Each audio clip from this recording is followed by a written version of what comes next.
culture of Southern whites in the 1930s. Blacks treated blacks like pigs. Even though slavery was abolished, this ideology was still a part of white culture. White culture was also affected by the Depression, in which many became poor and changed the life of luxury to the life of frugality.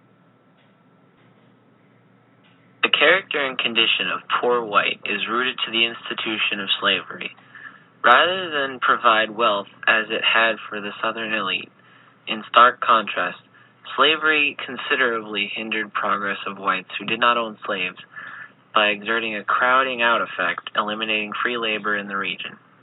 This effect, compounded by the area's widespread lack of public education and its general practice of endogamy, prevented low-income and low-wealth free laborers from moving to the middle class. Historically, especially in Appalachia, the poor whites lived simple lives, greatly removed from Southern society. Some observers even subdivide the poor white group further into the Appalachian mountain whites, and those who live in the flatlands farther east and west. Privileged whites, known in the South as bourbon class, had little interaction with them, oftentimes limited no more than whom he would see wandering the streets. With little money, the poor white had to make many of their own necessities by hand. They sewed their own garments and constructed houses in the fashion of log cabins or dog trots. Traditional clothing was simple. For men, jeans and collarless, cuffless, unbleached muslin shirts. And for women, a straight skirt with a bonnet of the same material. The poor whites survived by small-scale subsistence agriculture, hunting and gathering, charity, fishing, bartering with slaves, and seeking what employment they could find. FDR, who was the president of this time, thought of many ways to try and solve this poverty in the South through many different programs.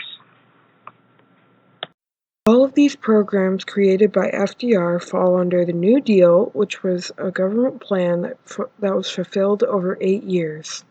All of these programs were to help stop the debt that the government was falling into due to the Great Depression.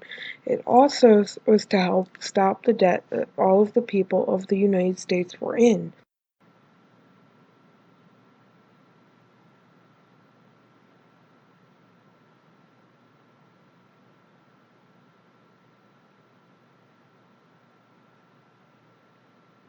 FDR tried to start this at the beginning of his term, and he succeeded, but he did not get to finish it off in those terms. It took 8 years for all of them to start to finalize and these programs, but they also helped the people of the United States by giving them more opportunities to gain money because of the lack of jobs.